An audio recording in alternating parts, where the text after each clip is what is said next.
नमस्कार मित्रों। आज के लिविंग टिप्स में मैं सिरका के महत्व पर बात करना चाहूँगा।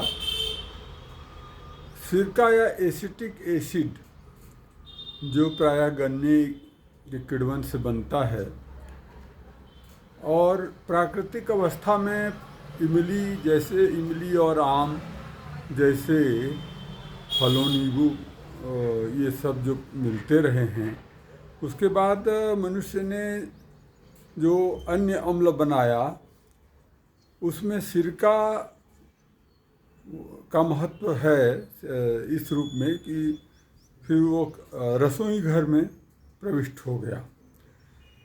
अब सिरका जो है, जितने प्रकार के अम्ल हैं, मेरी दृष्टि में क्यों खास लगता है, इस पर मैं आप लोगों का ध्यान आकर्षित करना चाहूँगा। जितने प्रकार के अम्ल हैं, सब में शुगर या चीनी, गुड़ या जिस रूप में हम देखें, शुगर के किण्वन से बनता है। और हम सभी जानते हैं कि शुगर से ग्लूकोज से फिर कैलोरी के साथ साथ फैट तक की यात्रा, ये रासायनिक यात्रा सीधी होती है। और जिस शुगर से हमारा फैट बन जाता है हमारे शरीर में, उसी चीनी या शुगर से यह भी बनता है। तो यह एक नज़दीकी रिश्तेदार है शुगर का। और इस तेजाब की या इस अम्ल की यही खासियत इसे विशेष बनाती है और रहस्यमय बनाती है। और मुझे लगता है कि प्राचीन काल से मनुष्य इसका उपयोग करता रहा है और इसके फायदे लेता रहा है, अनजाने फायदे, जिस पर व्यवस्थित अध्ययन आधुनिक वैज्ञानिकों एवं चिकित्सकों द्वारा भी होना चाहिए। मैंने बहुत पहले पढ़ा था कि जापान के में जो दीर्घ आयु वाले इलाके में लोग रहते हैं, तो उसमें जो है जो पोषक तत्वों से भरपूर वो फल कंद मूल वगैरह खाते हैं जो, और उसके साथ वे सिरके का भी सेवन करते हैं, विनेगर का सेवन करते हैं। विनेगर के इसके अतिरिक्त मेरा ध्यान इसलिए भी गया कि जो शुगर सीधे हमारे शरीर में ही फैट या वसा के रूप में रूपांतरित हो जाता है, उसी शुगर से बना हुआ ये तेजाब है। और जब मैं पढ़ता था, यद्यपि हमारे घर में भी माँ बनाती थीं और घर में बनता था, हम लोग अचार वगैरह में डाला जाता था, प्रयोग करते थे। लेकिन एक बार काशी हिंदू विश्वविद्यालय में जब मैं था, तो मेरे एक मित्र जो नामी कवि भी हैं, और नाम मैं नहीं लूँगा क्योंकि उनसे पूछा नहीं है कि नाम लूँ या ना लूँ, तो उन्होंने जो है वो जब आए तो दुबले दुबले दिखने लगे। जब गए थे लंबे अवकाश में, तो उस समय वो काफ़ी मोटे थे, लौटे तो दुबले पतले हुए। मैंने कहा ये क्या हुआ, बीमार हो गए थे क्या?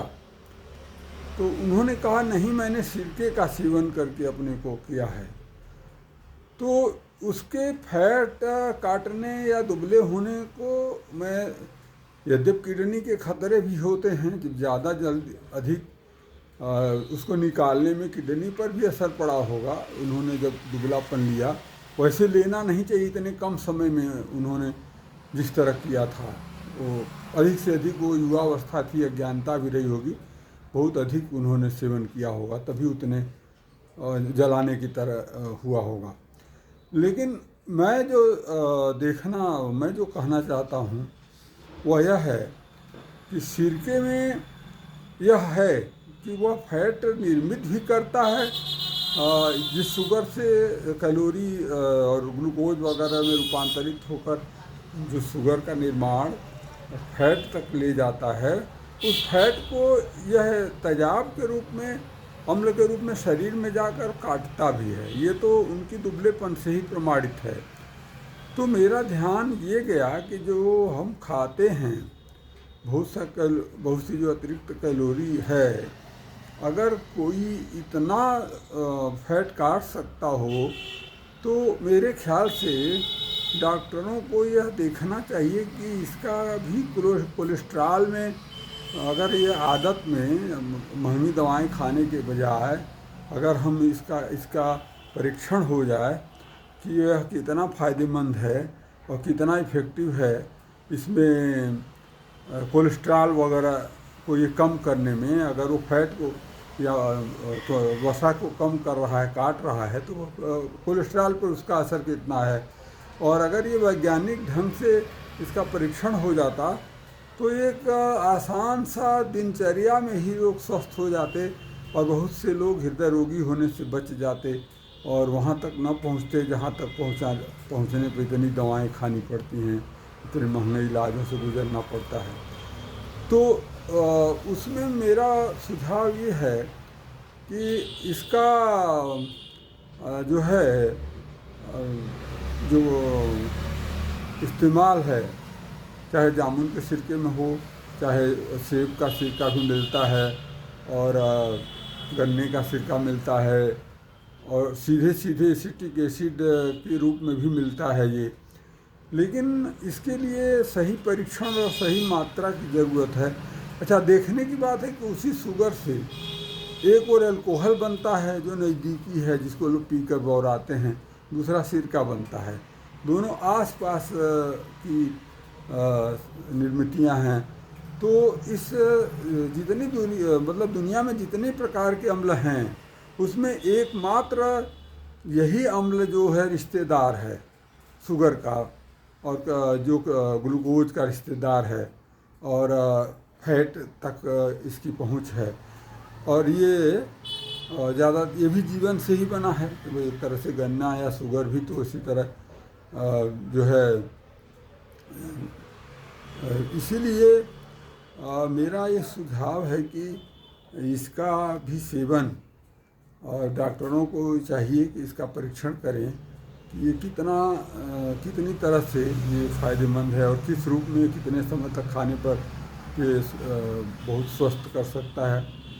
तो इसके लिए लेकिन मैं एक इशारा करना चाहूँगा कि इसको कम मात्रा में अगर हम लेते रहें, जैसे परंपरागत रूप से आम वगैरह के अचार इसमें डाल दिए जाते थे और लोग खाते थे, तो कम से कम एसिटिक एसिड या सिरका जाता रहता था उनके शरीर में। तो थोड़ी मात्रा में जाना, या एक तरह से हम जब खाते हैं तो जो बाई प्रोडक्ट की तरह तरह के मिनरल्स और वो जो हमारे शरीर में बनते हैं सारा नहीं निकल पाता, ऐसा बताया जाता है। एंटीऑक्सीडेंट की ज़रूरत पड़ती है। तो यह जो है शरीर की शुद्धि के लिए, और एक तरह से कंप्यूटर में जैसे मेमोरी फीड होती है, फुल हो जाती है, तो उस मेमोरी को डिलीट करके फिर उसमें इस मेमोरी को बढ़ाया जाता है।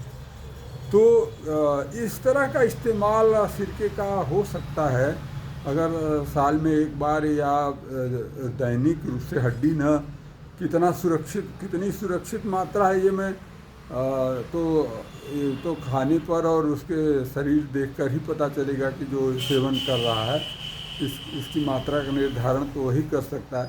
लेकिन फिर भी मुझे लगता है कि जैसे सप्ताह में एक बार भी ले, या तीसरे चौथे ले, जैसी जिसकी ज़रूरत हो उस तरह उसको ले, और सुरक्षित मात्रा में ले, और अधिक न ले, ये भी है, क्योंकि बहुत लेना हड्डी गला सकता है और जब उसी में ब्लड बनता है तो वह एक अलग समस्या हो जाएगी।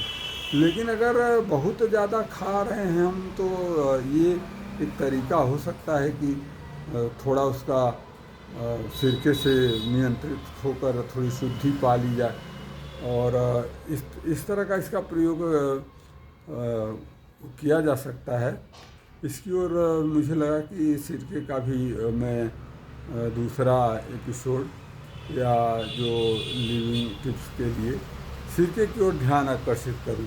और केवल आम सभी लोग सभी के घरों में प्रयुक्त होता है, लेकिन इस पक्ष पर इस तरह से देखना, और मैं चाहूँगा कि जो मेरे डॉक्टर मित्र हैं और चिकित्सक हैं वो इस पर वास्तविक इस पर परीक्षण कराएं और इसकी भूमिका का, क्योंकि ये लोक में पहले से उपलब्ध है और ट्रेडिशनल रूप से या परंपरागत रूप से जिसे कहें तो यह प्रयोग किया जाता रहा है और इसका लाभ लेते रहे। लेकिन इस रूप में ध्यान नहीं जाता रहा कि लोग पेट दर्द वगैरह, पेट खराब वगैरह के लिए तो लेते थे, लेकिन इसके लेने से क्या, अगर नियमित सेवन से क्या हृदय रोग से कितना बचाव हो सकता है, इस पर पता लगाया जाना चाहिए वैज्ञानिक ढंग से। तो यह आज का जो है मेरा यही डॉक्टरों के लिए ही बनाया है, ये मैंने किया है। जो मेरे डॉक्टर मित्र हैं उनके वो इसे ध्यान दें कि सिरके का सेवन कराकर और इसका वास्तविक प्रभाव देखें कि वास्तव में क्या इसका कुछ चमत्कारिक प्रभाव है। क्योंकि जैसा मैंने कहा कि ये शुगर का रिश्तेदार अम्ल है एकमात्र, और निश्चित रूप से यह वसा को मैंने देखा है, इसको वसा गायब करके। तो यह जो है कोलेस्ट्रॉल भी गायब करने में कितना सहायक हो सकता है, और इस पर जो है अध्ययन की ज़रूरत है, शोध की ज़रूरत है। इसकी ओर मेरा उद्देश्य था कि ध्यान आकर्षित करूँ। धन्यवाद।